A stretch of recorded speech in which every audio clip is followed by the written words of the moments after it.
Sarap ano? Kaso wala din pa sa Aero sir eh. Pauwi na din ako eh. Ah, yung sa inyo din, no? Anong oras ka ba nagsimula? 8 na rin sir.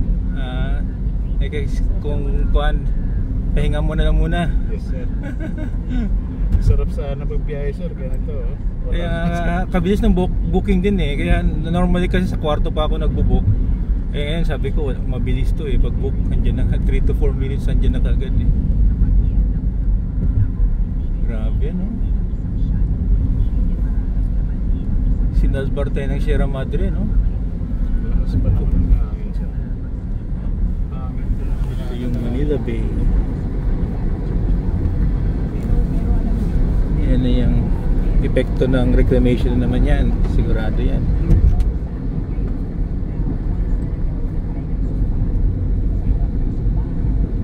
Lumabas na pala yung reclamation talaga oh.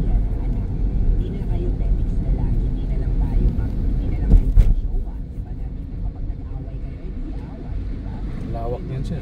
Oo nga. Makita nga sa taas siya eh. Halos ko na dahan-dahan eh. Wala nang hangin siguro ka na. Kaya hindi inalaw na kami ng PAL na magkuhan eh. Alis na. Yung Bicol puro cancel pa sila hanggang hapon.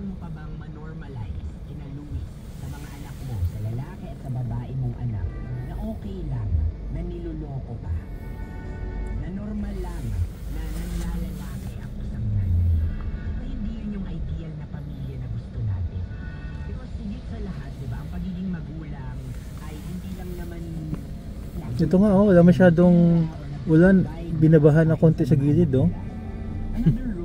Wala nang ulan no. Sana may tubig pa sa gilid oh. Ng modelo sa mga anak nila kung saan ay magagamit nila sa pagbibigay nila o paggawa nila ng decision sa future nila. At kung ano yung nakikita nila sa loob ng No contact apprehension. Maraming nang nahuli niyan.